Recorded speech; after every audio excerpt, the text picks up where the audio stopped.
Anlavatqanыңlar Muhammed aleyhisselamның tercüme hali namlı eser. 23. bab Resulullah'ның tartqan aziyetleri.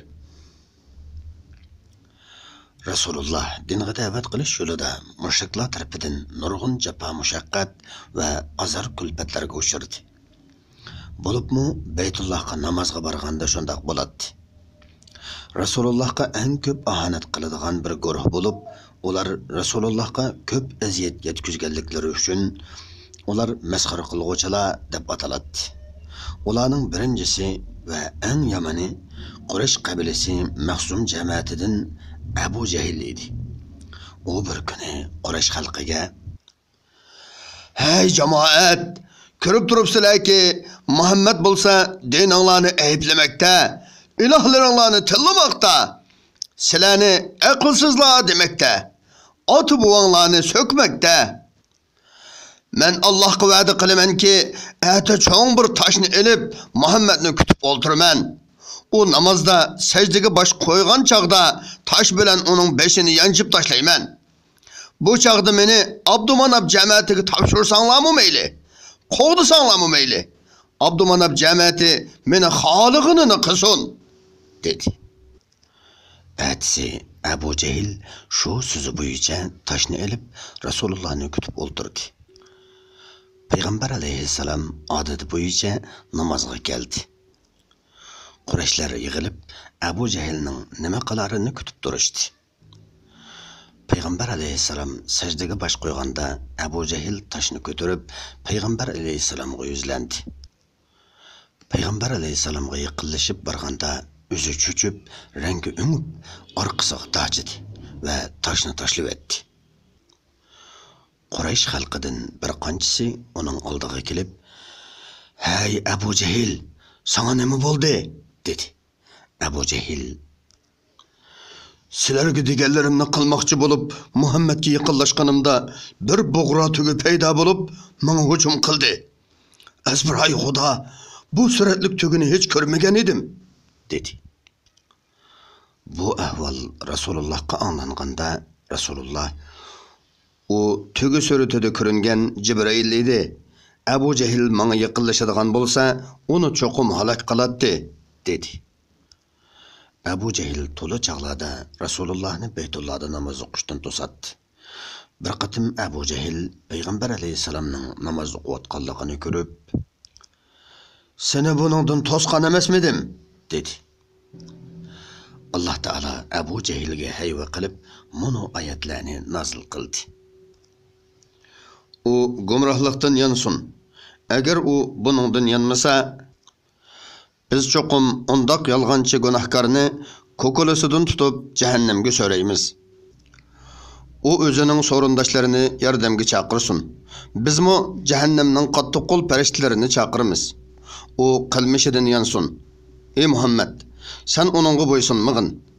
Allohga sajda qilgin va yaqinlashqin. Sura Alaq 15-19-oyatlar. İmam Buxoriyning Abdullah ibn Mas'uddan rivoyat qilishicha, Abu Jahl Payg'ambar alayhissalomga yana mundaq qasar bergan.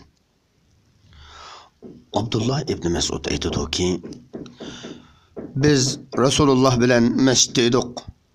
Rasululloh namoz o'qiyotdi. Abu Jahl kim faloni odamning tugisining yinini elib kelib Muhammad sajda qilayotganda yinni uning ustiga tashlaydi" dedi. Abu Shams yinni elib kelib Payg'ambar alayhissalom sajdaga bosh qo'yganda uning ustiga tashladi. Masjiddagi musulmonlarning hech biri yinni Payg'ambar alayhissalomning ustidan elib o'tishga jur'at qila olmadi. Chunki musulmonlar dushmanlariga qarshi turishdan ojiz edi. Qizi Fatima kelib yinni ustidan elib tashlag'ucha Payg'ambar alayhissalom sajdadan bosh ko'tarmadi. Payg'ambar alayhissalom o'rnidan turganda bu qabih ishni qilganlarga: "Robbim, Qurayshdan bir turkum kishilarni jazolig'in" deb duo ibodat qilib, bir guruh kishilarning ismini tilga oldi. Keyin Abdullah ibn Mas'ud ularning hammasining Badr urushida o'ldirilganligini ko'rdim degan. Payg'ambar alayhissalom bilan Abu Jahlning orasida yana mundaq bir voqea yuz bergan. Abu Jahl Arashi degan bir kishining tugilarini sotib olib, pulini kechiktirganda Arashi to'plashib turgan Quraysh xalqidan bu to'g'riliq yordam so'raydi. Ular Rasulullohni masxara qilish yuzasidan uningga arz qilsang pulingni elib beradi deb Rasulullohni ko'rsatib qo'ydi. Chunki ular Abu Jahl degan badbaxtning Rasulullohga qilgan ishlarini biladi. Arashi Rasulullohning oldiga berib, Abu Jahldan pulni elishga yordam qilishini o'tinadi. Rasululloh Arashi bilan birga berib, Abu Jahlning eshigini qoqadi. Abu Jahl, "Kim bu?" deydi.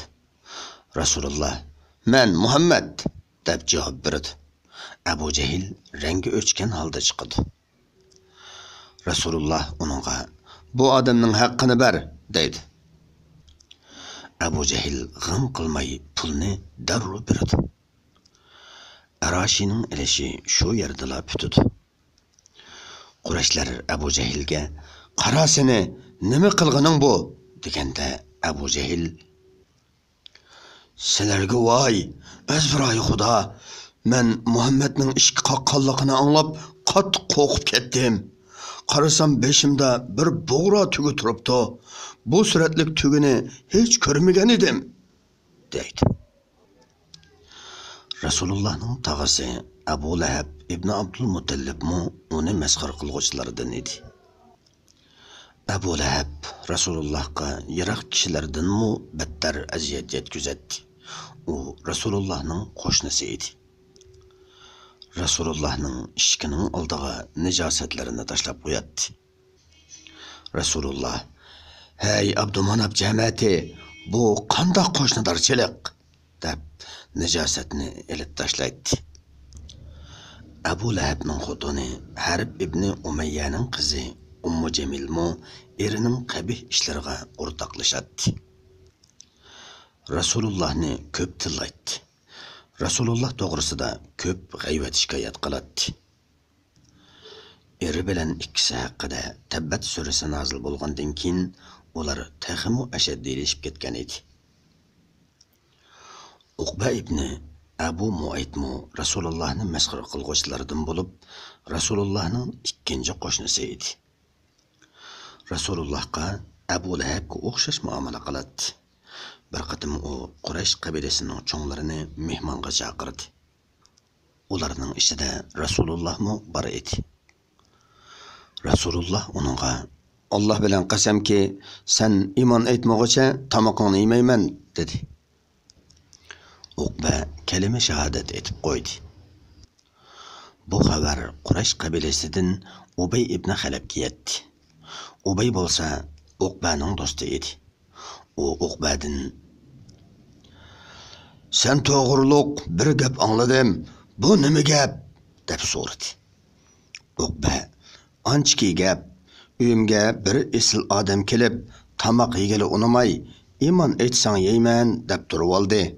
Uyimdan uning tamoq yemay chiqib ketishidan xijil bo'lib, iymon aytgan bo'ldim" dedi. Ubay uningga, "Sen Muhammadning gajigisiga dassab, yuziga tükürüp, ko'zini tamalamaguncha yuzingga qarash menga harom bo'lsin" dedi. Uqba Rasulullohga shunday qildi. Alloh taolo Uqba to'g'riliq mana oyatlarni nozil qildi. Shu kuni, ya'ni qiyomat kuni kafir ikki qo'lini tishlab, "Esit, men payg'ambar bilan bir yo'lni tutsamchu? Esit, men palonini do'st tutmagan bo'lsamchu? Qur'on menga yetganda, u meni Qur'ondan haqiqatan ozdiribdi ekan" deb ketadi. Shayton insonni ozdirib bo'lib tashlab o'tadi. Sura Furqon 25-29 oyatlar. Sahihul Buxoriyda rivoyat qilingan mono vaqa badbaxt Uqbaning Rasulullohga qilgan eng yomon muomalasi bo'ldi. Bir kuni Payg'ambar alayhisalom Ka'baning ichida namoz o'qiyotdi. Uqba kelib Payg'ambar alayhisalomning bo'yniga chapanini tashlab, ching yo'g'ib oldi. Bu chaqda Abu Bakr kelib Rasulullohni ajratib oldi. ve sizler bir adamni Parvardigorim Allah deganlik uchun o'ltiramsizlar. Halbuki u sizlarga haqiqatan Parvardigoringlarning dargohidan ro'shan dalillarni elib keldi degan oyatni tilovat qildi. Masxara qilg'uvchilardan yana biri Quraysh qabilasidan Amr ibn Osning otasi Os ibn Voil bo'lib, u Rasulullohga nihoyat o'ch edi. U Muhammad o'lgandan keyin tirilsizlar deb sahobalarni oldida, "Azbiroy Xudo, biz faqat zamonning o'tishi bilan o'limiz" dedi. Allah Os ibn Voilning bu davosiga raddiya berib, Josiya surasidagi bu oyatni nozil qildi. Qiyomatni inkor qilguvchilar, hayot degan faqat dunyodagi hayotimizdir. O'lib turimiz va tug'ilib turimiz. Faqat zamonning o'tishi bilan yo'q bo'lamiz deydi. Ular bu jihatda hech qanday ma'lumotga ega emas. Ular faqat xiyoliga kelgancha so'zlaydi. Sura Josiya 24-oyat. Burun musulmon bo'lgan Habbob ibn Art degan sahobaning Os degan kishida elishi bo'lib, uni talab qildi. Os uningga: "Sen diniga kirgan Muhammad jannat ahliga jannatda oltin, kumush, kiyim-kechak, xizmatchilarning hammasi bor deydi. Rostmi?" deb so'raydi. Habbob: "Ha, shundoq" deb javob berdi. Os: "Meni shu kungacha kutgan, shu chaqda men mol-mulk va avlodga ega bo'lib, qarzingni qaytarman" deydi. Alloh taolo Os to'g'riliq bu oyatlarni nozil qildi. Bizning oyatlarimizni inkor qilgan va "Menga oxiratda albatta mol-mulk, avlod beriladi" degan odamni ko'rdingmi? U g'aybni bilganmi? Yoki marhamatlik Allohning sana mol-mulk va avlod beraman degan va'dasiga erishganmi? Hargiz undoq bo'lgan emas. Uning deganlarini xotirlab qo'yamiz. Uningga beradigan azobni kuchaytimiz. Uning deganlarini, ya'ni uning melini va avlodini biz egalaymiz. U oldimizga tanho keladi. Sura Maryam 77-80-oyatlar. Quraysh Zuhra jamiyatidan Rasulullohning tuqqani Aswad ibn Abduyag'usmu masxara qilg'uvchilar guruhidan edi. U Payg'ambar alayhissalomning sahobalar bilan kelayotganini ko'rsa, masxara qilib, "Podshohlar kelyotidi" dedi. Chunki ularning turmushi qiyin, kiyim-kechki ko'ni edi. U Payg'ambar alayhissalomni masxara qilib, "Bugun osmondan so'zlamamsan" dedi. Masxara qilg'uvchilardan yana biri Hadichaning tog'asining o'g'li Aswad ibn Mutallib Asadi va uning agashkuchlari edi. Musulmonlar ularning oldidan o'tganda, ular ko'z qisishib masxara qilishadi. Tuvandagi oyatlar shular to'g'riliq nozil bo'lgan. Kafirlar haqiqatan mu'minlarni masxara qilib kuladi. Mu'minlar ularning oldidan o'tganda, ular o'zaro ko'z qisishadi. Öyleriga qaytganda qilmishlaridan huzurlangan holda qaytishadi. Mu'minlarni ko'rganda bular shaksiz adashqanlar deyshadi. Sura Mutaffifin 29-32-oyatlar. Abu Jahlning tog'asi Valid ibn Mughiramu masxara qilg'uvchilardan edi. U Quraysh qabilasining cho'nlaridan bo'lib, boyashat yashaydi, boy edi. Bir qatim Rasulullohdan Qur'onni anglab, o'z qavmi Bani Mahsum jamiyatiga: "O'zbiroy Xudo, Muhammaddan boya shundoq bir so'zni angladimki, u insijinning so'ziga o'xshamaydi. U so'z shu qadar shirin va go'zal. Boshdan oxirigacha chiroyli bo'lib, har qanday so'zni besib tushadi. Uning oldiga so'z o'tmaydi" dedi. Quraysh mushriklari: "O'zbiroy Xudo, Velid dinini o'zgartibdi. Endi butun Quraysh xalqi dinini o'zgartiradigan bo'ldi" deydi. Abu Jahl qo'pib, "Sizlar uchun men Velidga tetiman" dedi-da, Velidning qishig'i berib, g'amkin qiyofatda o'ltirib Validni kushkirtadigan so'zlarni qildi. Valid ularning yoniga kelib, "Sizlar Muhammadni salom deysizlar. Uning qalaymiqan so'zligini ko'rdinglarmi? Uni palchi deysizlar. Uning pal salg'inini ko'rdinglarmi? Uni shoir deysizlar. Uning she'r bilan shug'ullanganligini ko'rdinglarmi? Uni yolg'onchi deysizlar. Uning biror yolg'onchiligi oldinglardan o'tdimi?" deb so'radi. Ular yo'q deb javob berishdi. Validdan "Undaq bo'lsa u nima?" deb so'rashdi. Valid bir oz o'ylanib olgandan keyin "Muhammad bo'lsa sehrigar. Qaramam sizlar. Uning kishilarni ayollaridan, bolalaridan, qullaridan ayirib o'tib borganini" dedi. Sorunda xushalliq sadolari yangrab ketdi. Allah Valid to'g'risida bu oyatlarni nozil qildi. "Ey Muhammad, men bolasi yo'q, pul mili yo'q holatda tanha yaratgan kishini menga qo'yib etkin. Uningga nurg'un mol-mulk berdim. Uningga ko'z oldida turadigan o'g'illarni berdim.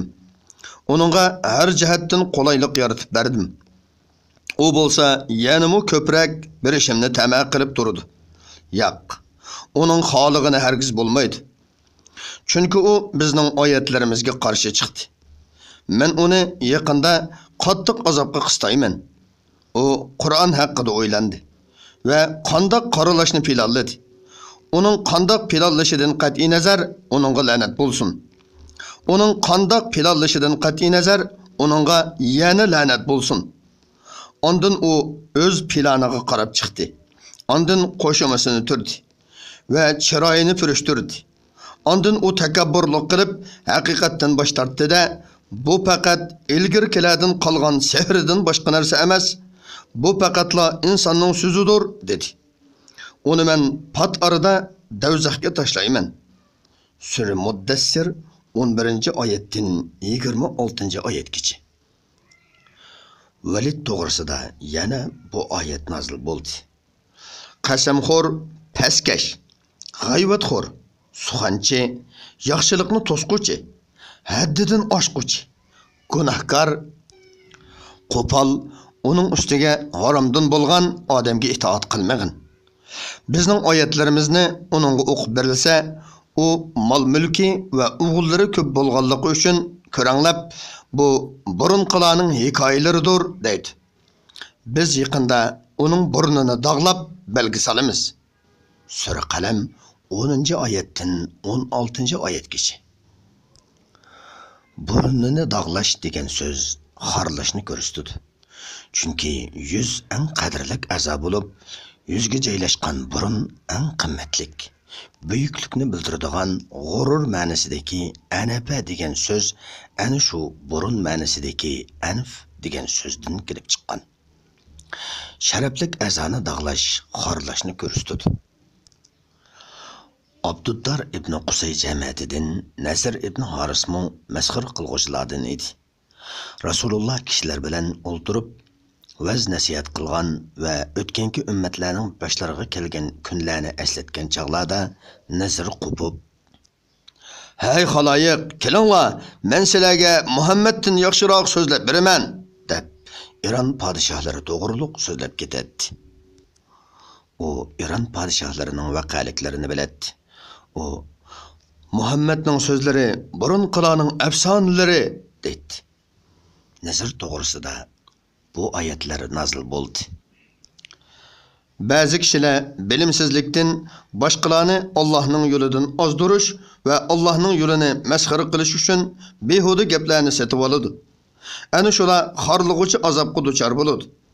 Agar uningga bizning oyatlarimiz o'qib berilsa, u go'yo uni anglamagandek, ikki quloqi ig'irlashib qolgandek takabburlik bilan yuz o'riydi. Ey Muhammad, uningga qattiq azobdan bishorat bergin. Sura Luqman 6-7-oyatlar. Tövendeki oyatlarda aytilganidek, yuqorida tilga ilingan masxara qilg'uvchilardan Allah o'ch oldi. Seni masxara qilg'uvchilarga biz cho'qim tetimiz. Ular boshqa ma'budlarni Allohga shirik qiladi. Ular uzoqqa qolmay oqibatini bilib qoladi. Sura Hijr 95-96 oyatlar. Allohning va'dasi cho'qim ishqa oshadiganligi uchun burun nazil bo'lgan surada uni o'ttirg'a qo'ygan. Chunki bu oyat Makka da nazil bo'lgan. Bu guruhning halok bo'lishi Rasululloh Madinaga ko'chgandan keyin bo'lgan.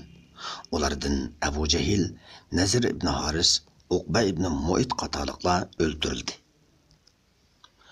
Abu Lahab, As ibn Wa'il, Valid ibn Mughira qatorliqlarni Alloh ig'ir kasallarga duchor qilib halok qildi.